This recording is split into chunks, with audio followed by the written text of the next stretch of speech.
40번은요, 우리가 막 이성적 판단을 하는데 우리의 감정이라는 게 보통 도움이 안 된다고 생각하잖아요. 근데 이 사람의 주장은 정말 좋은 결정이라는 건 감정과 이성이 함께할 때 나온다라는 게 이 글의 주제입니다.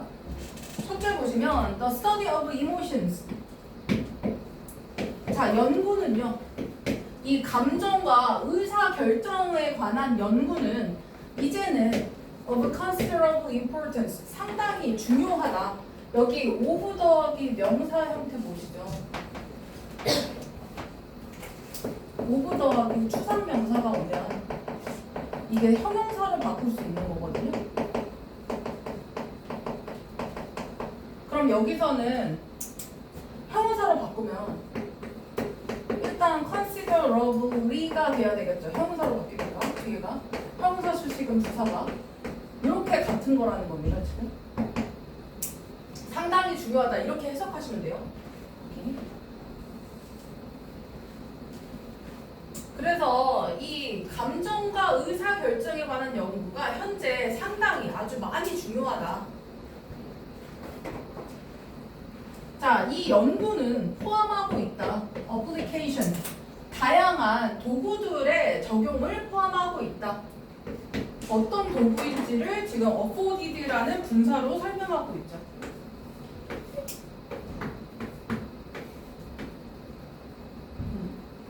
뉴로사이언스라는 건 신경과학, 뇌신경과학 이런 거잖아요. 신경과학에 의해서 afforded는 제공된이라는 과거 분사구입니다. 그래서 신경과학에 의해 제공되는 다양한 도구들의 적용을 포함하고 있는 게 바로 지금 감정과 의사결정에 관한 연구다.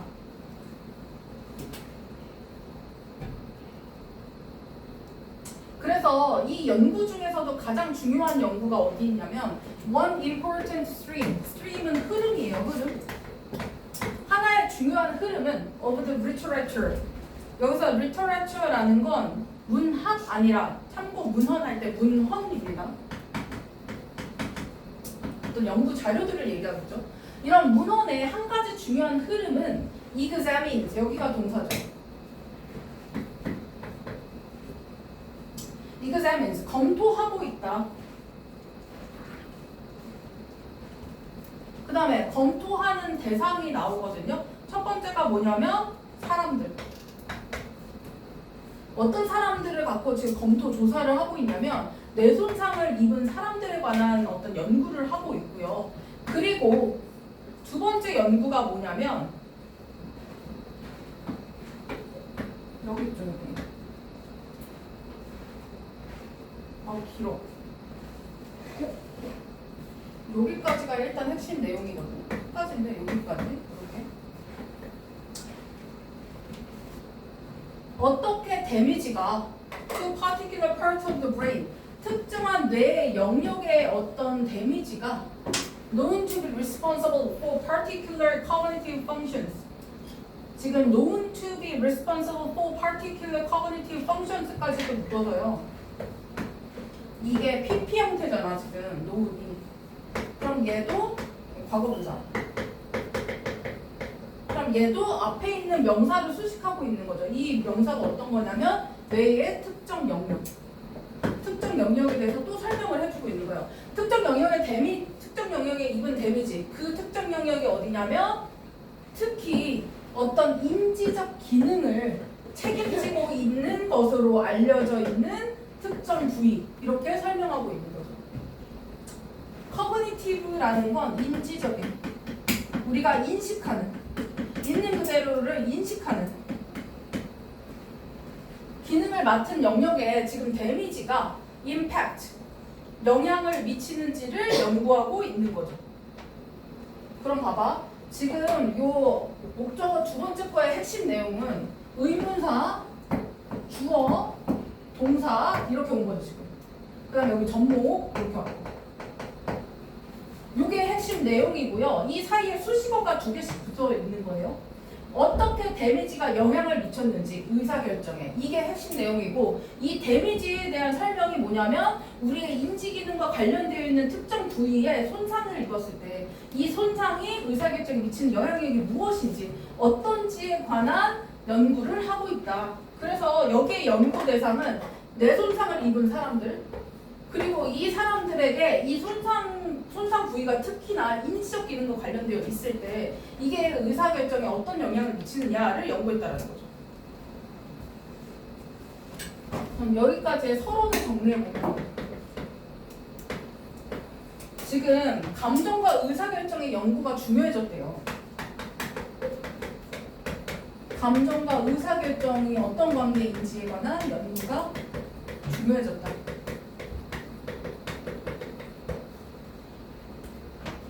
특히 신경과학 도구를 활용한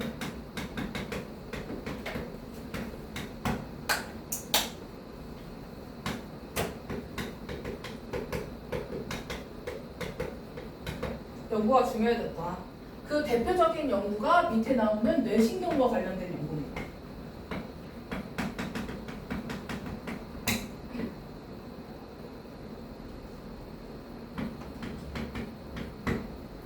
뇌 손상이 어디에 손상이 되냐면 특정 인지 영역이 지금 손상되어 있는 거예요.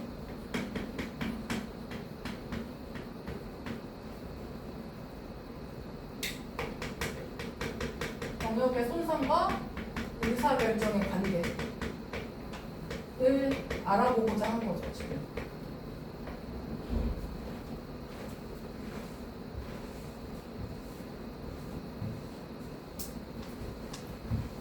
그래서 감정이 의사결정에 영향을 미치는가를 지금 생각해보고 싶은 거거든요.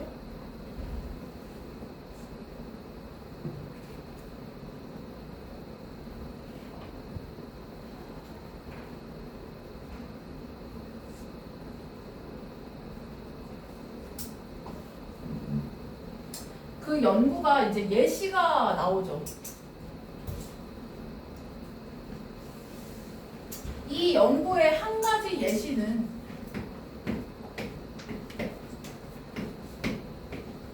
이 안토니오라는 사람의 연구이다. 이 사람이 어떤 사람인지 중간에 설명이 들어가 있죠. 이렇게. 어떤 사람이냐면 주간내 설명. 여기 컴마 끝나는 부분까지 설명이죠.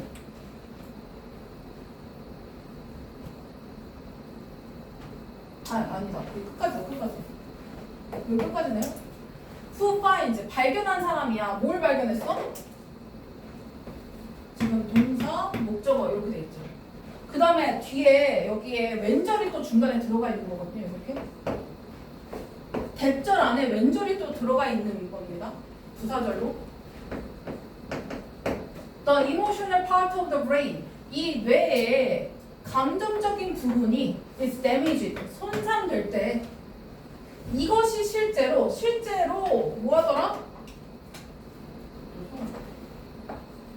감소시키더라. The efficacy of decision making. 어떤 효율성을 감소시키더라.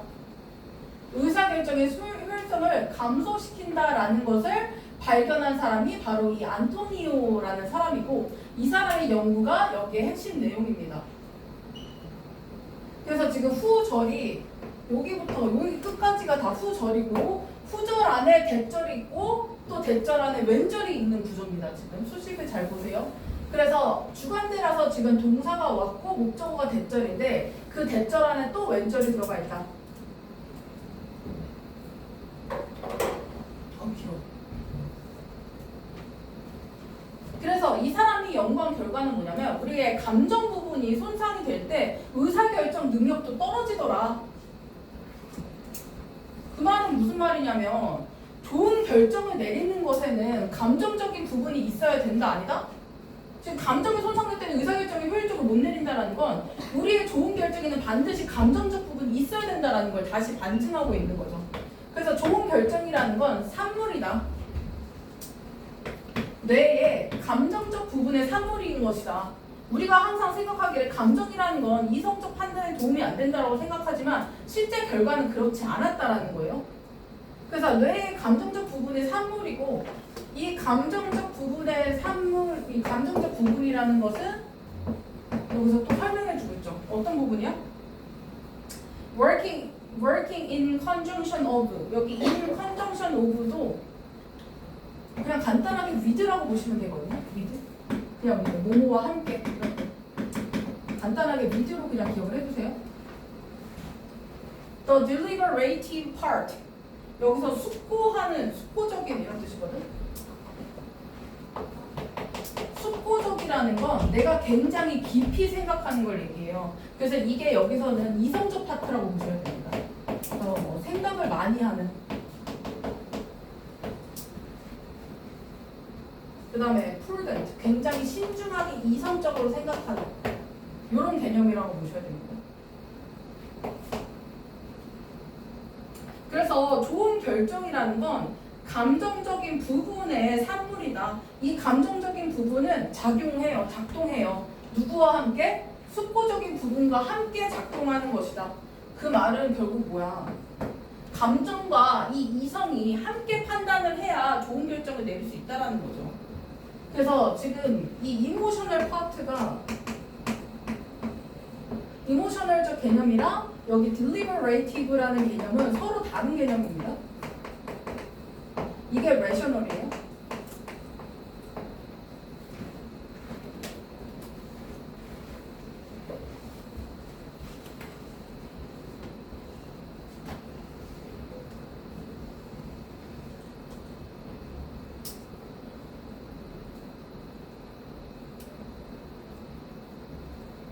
그래서 지금 감정적인 부분과 이 이성적인 깊이 생각하고 신중하게 결정하는 뇌의 두 부분이 함께 작용해야 좋은 결정이 나온다라는 게 이 사람의 주장인 거예요.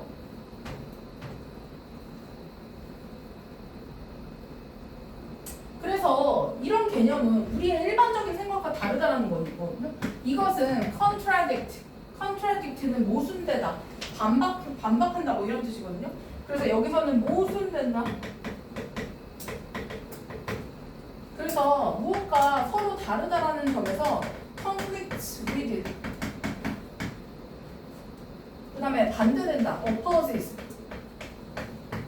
그 다음에 counters 반박된다 모순된다라는 동의어를 좀 기억을 해주세요. 맞지가 않아. The assumptions of conventional economics 이런 전통적인 경제학적인 어떤 추정과는 맞아떨어지지가 않아.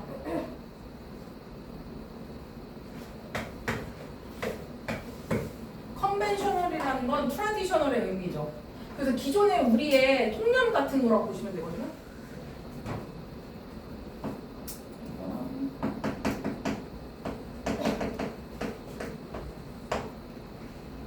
그래서 우리가 일반적으로 믿고 있었던 전통적인 경제학적 가정과는 모순된다. 이 전통적인 경제학적 가정이 뭔데?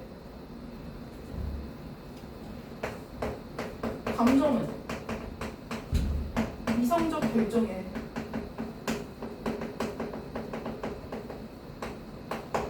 도움이 안 된다. 이거였을 거 아니야.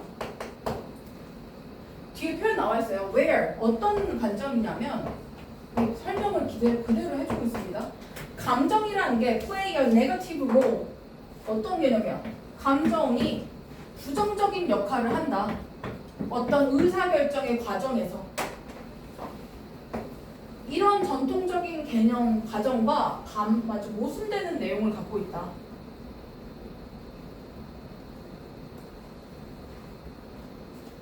그래서 여기까지가 이 사람의 핵심 주장이 드러나고 있는 부분이거든요. 이 안토니오의 연구로 시작됩니다. 이 연구를 통해서 뇌의 감정 부분이 손상됐더니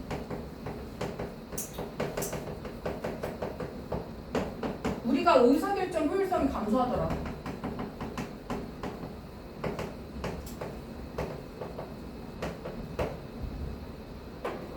그러면 얘가 생각하는 좋은 결정은 어떻게 나오는 거냐?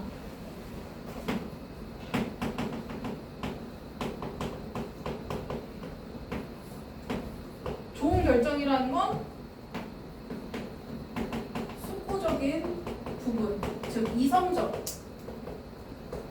부분과 이 감정적 부분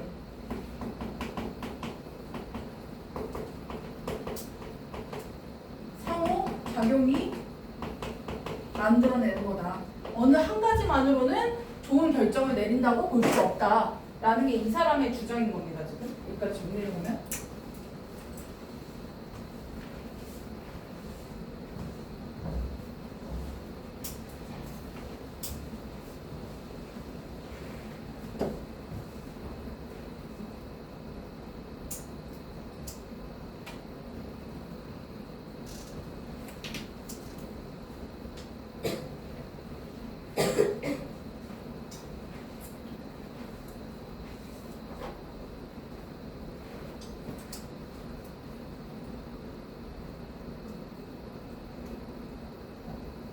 지금 요 7번의 내용은 전통적 경제학적 관점이거든요. 전통적 관점. 여기가 가 주어고 여기가 진 주어 부분입니다.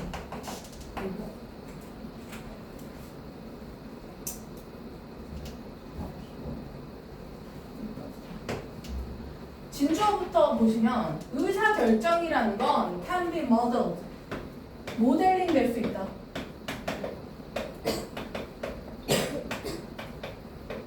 표본이 될 수 있다. as being generated, 뭐 하는 것으로? 정치사고요. 이 뒤에 being generated라는 수동 형태가 쓰였습니다.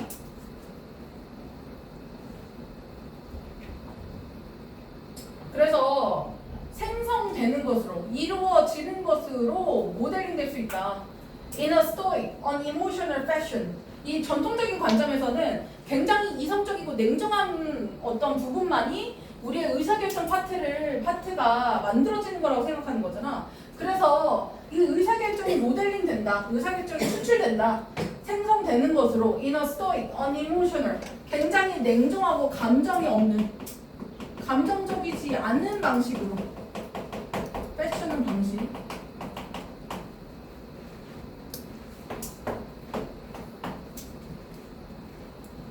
그래서 굉장히 냉정하고 냉정하고 감정적이지 않은 방식으로 생성된다고 여겨지고 있고요.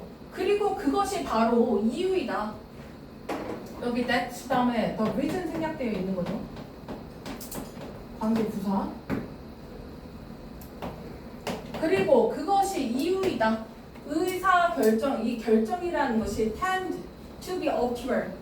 굉장히 최적인 경향이 있다고 가정하고 있대. 그 말은 뭐냐면, 야, 결정이라는 것 자체는 이성적인 것으로부터 나온 거야. 그러면 우리 내가 내린 결정은 무조건 가장 적절한 결정이겠지라는 가정이 있더라는 거예요. 근데 실제로는 이게 맞지 않다라는 거죠.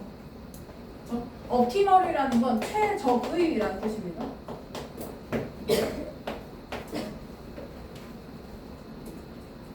최적이라는 표현은 아이디어의 의미겠죠.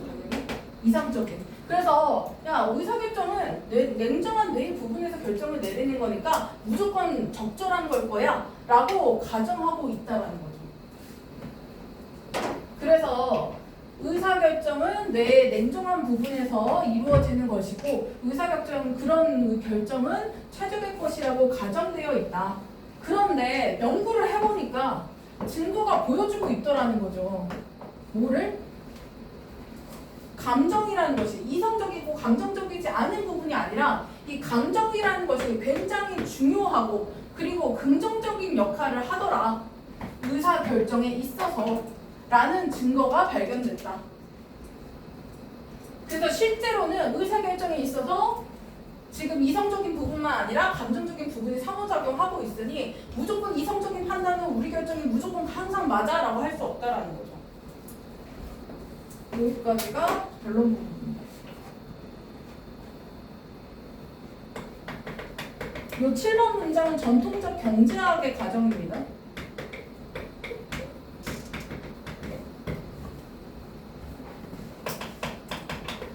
감정을 배제한 냉정한 결정이 무조건 최적의 결정이다 라고 가정하고 있다. 근데 이게 틀렸다라는 거예요. 왜? 지금 앞에서 실제 증거가 나왔죠. 이 연구 결과에 실제 증거가 말해주고 있어. 감정이 배제하는 게 아니라 감정이 의사결정에서 정말 중요한 역할을 하고 있다는 결과가 나왔어. 그러니까 그 말은 틀렸다.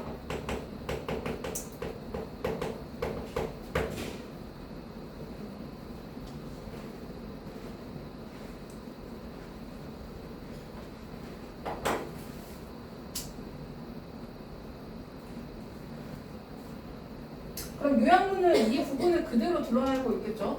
뇌의 감정적 부분은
요약하자면, 자, 뇌의 감정적 부분이라는 건 어떤 부분이냐?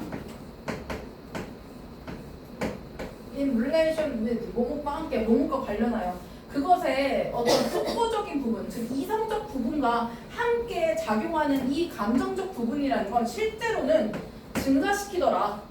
The effectiveness of decision making, 어떤 의사 결정의 effective, 어떤 효과, 효율성.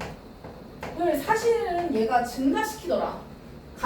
긍정적 영향을 보여주더라. 근데 이 아이디어는 전통적인 경제학의 아이디어와 반대되는 아이디어라는 거예요. 그리고 그 생각은 counters, 모순된다. 아까 contradict랑 같은 얘기입니다.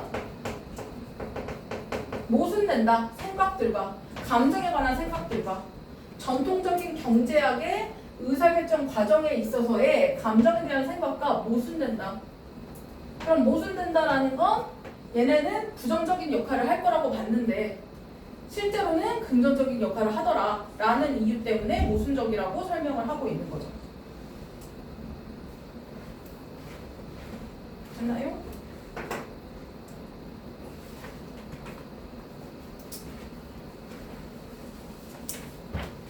자, 정리를 잘 해주세요. 여기 그 전통적 경제학의 관점이랑 실제 연구 결과의 관점을 비교해서 정리를 해주셔야 됩니다.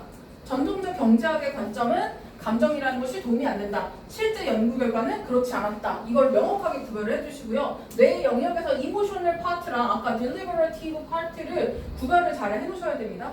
커그니티브 파트도 딜리버러티브 파트랑 같은 겁니다. 인식에 관한 개념.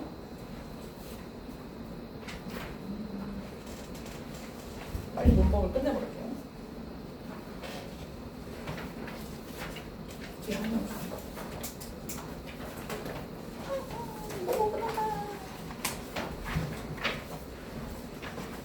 이거 학교 문법 프린트인데요. 너무 쉬워서 금방 할 수 있을 거라 봅니다.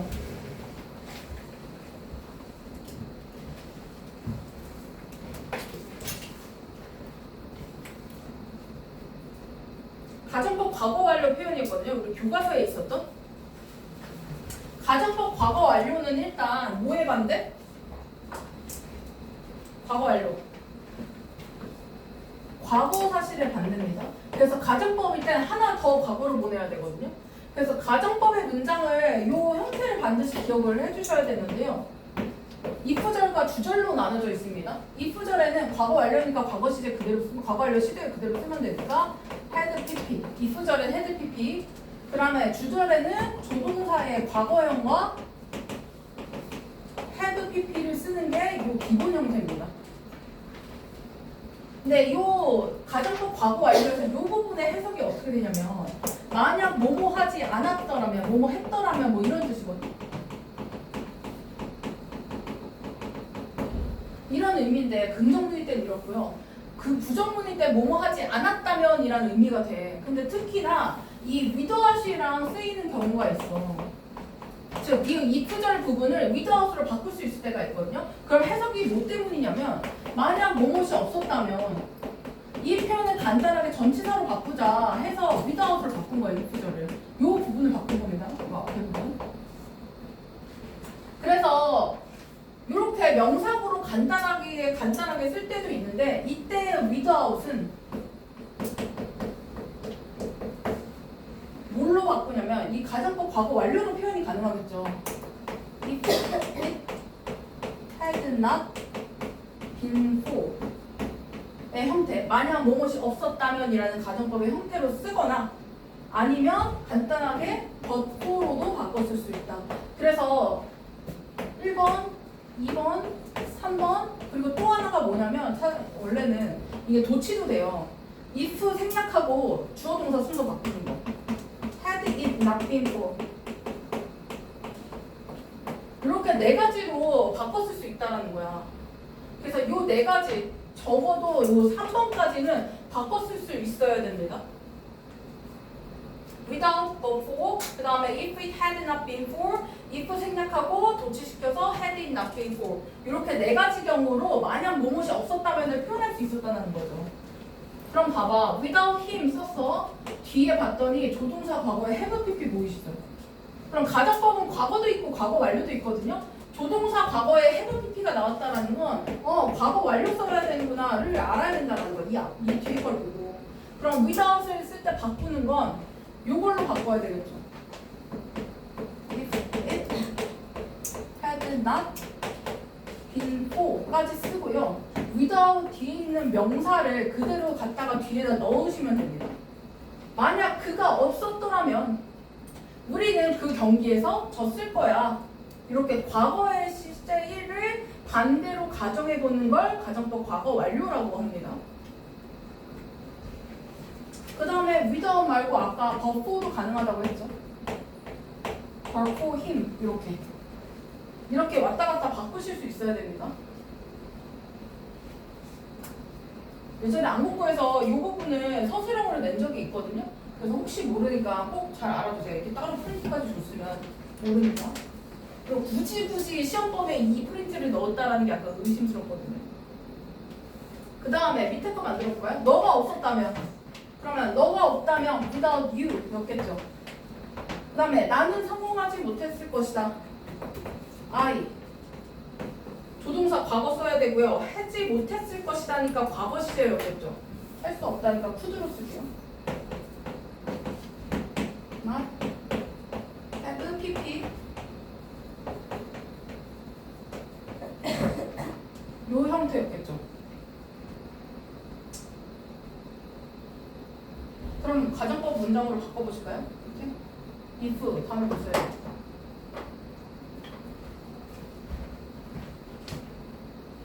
위에 있는 거 똑같이 쓰시면 되겠죠. If it had not been for you. 그럼 뒤에 문장은 똑같습니다. 왜 알코올 냄새가 나지? 누구야? 맞지? 개콘데?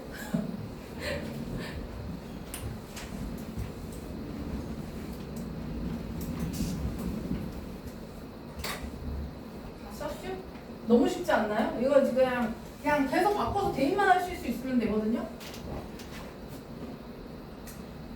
방금 거는 가정법 과거 완료야. 근데 여기 가정법 과거도 굳이 써놨거든요. 가정법 과거는 아까 과거 완료가 과거 사실의 반대니까 과거면은 현재 사실의 반대겠죠.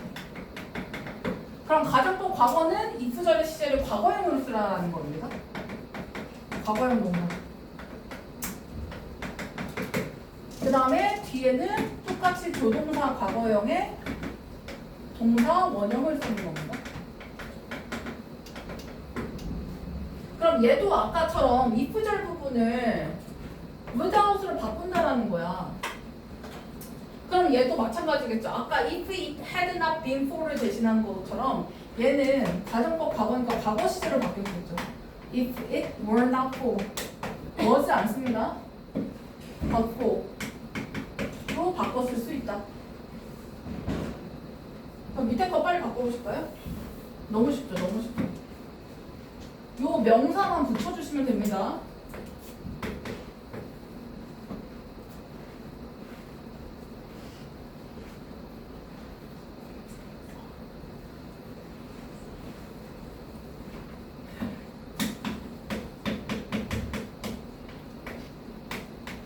if we 원하고 그대로 쓰시고 쉘터 붙이시면 되죠, 이렇게.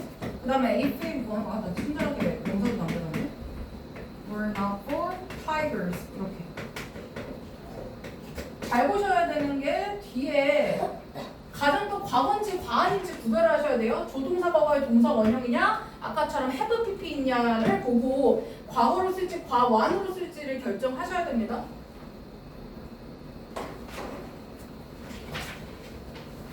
그 다음에 뒷장의 내용이 교과서에 있는 지문도 좀 넣어봤거든요. 쭉 써보실까요? 맨 밑에 것만 일단 확인하겠습니다. 3번 먼저. 이 3번이 우리 교과서니까.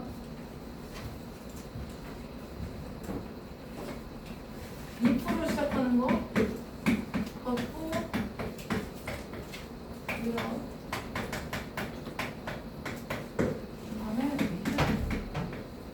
여기서 볼까요?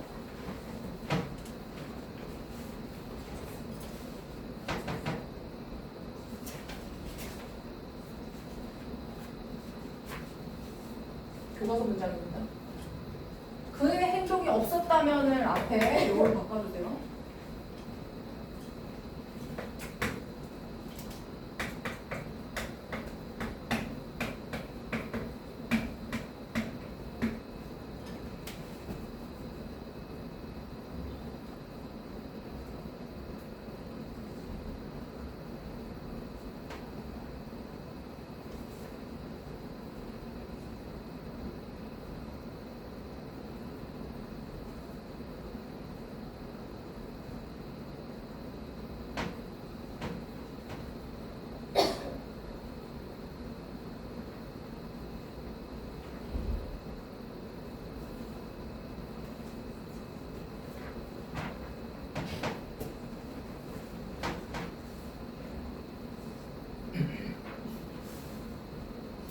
자, 그의 행동이 없었다면이니까 지금 반출되어 있을 것이라니까 과거일이잖아요. 그럼 과완으로 쓰라는 거예요. 가정법 과완. 그러면 if it had not been for가 이렇게 들어가야 돼요. 그 다음에 그의 행동이니까 his actions를 넣어주면 되겠죠.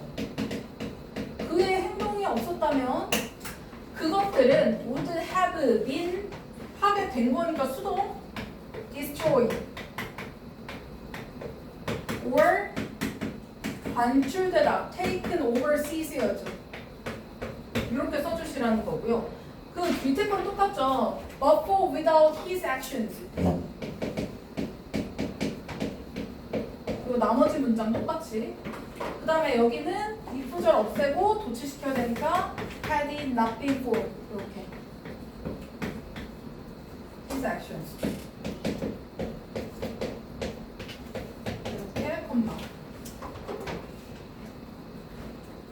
위에도 마저 해보실까요? 어쨌든 이거 프린트 있었던 거니까. without 문장으로만 일단 만들어 보세요.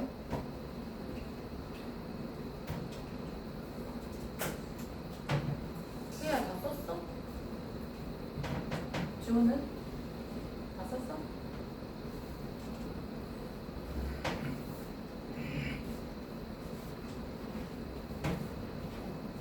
제발 이거 나왔으면 좋겠다.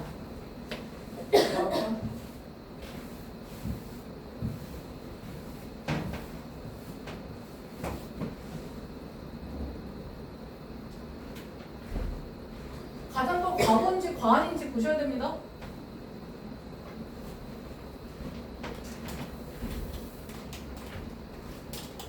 없었더라면 듣지 못했을 거다라는 거 보니까 과거죠. 그럼 과완으로 써야 됩니다. without을 먼저 만들면 without him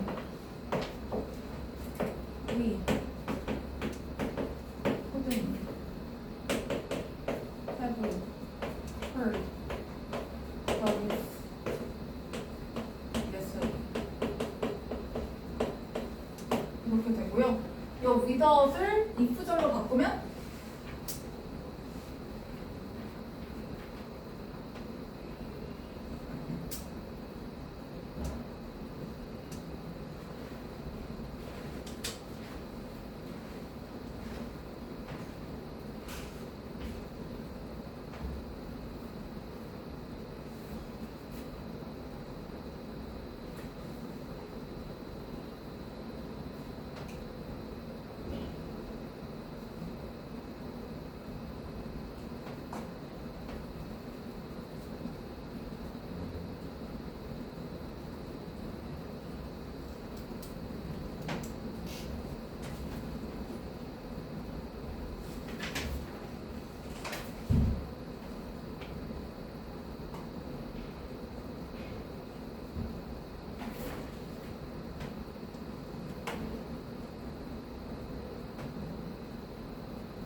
그럼 바꾸면 얘는 가정법 과거니까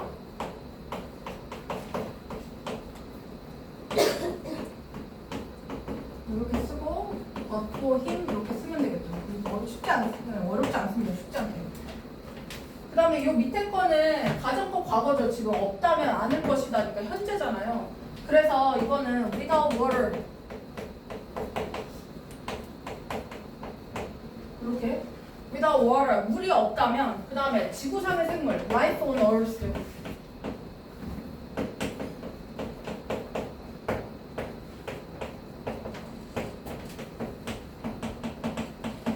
이렇게 써주셔야 되고요. 가정법 과거니까 if it were not for 그래서 were not for랑 had not been for를 꼭 구별하셔야 됩니다. 현재의 반대인지 과거의 반대인지를 찾으셔야 돼요. 받고 were 이렇게 써주시면 돼요. 맞았는지 체크 꼭 해주세요.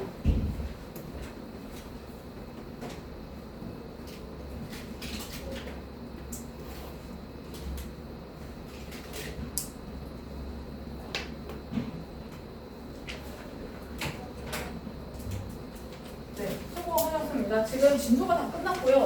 전체 복습이 지금 들어가셔야 됩니다. 다음 시간에 단어 교과서랑 모고 전체 교과서 따로 모고 교과서랑 외부집을 하나 묶어서 따로 그다음에 모고만 따로 나눠서 시험 볼 거니까요. 단어 총복습 해서 오세요. 단어 총복습, 교과서 모고 총복습 꼭 하셔야 됩니다. 그리고 토요일날 수업이 있다고 하네요. 너무 다른 공부가 급하시면 저한테 사전 연락을 좀 주세요. 아시겠죠? 어쨌든 수업이 있다고 합니다. 와 무슨 두 번 하겠어. 수고 많으셨습니다.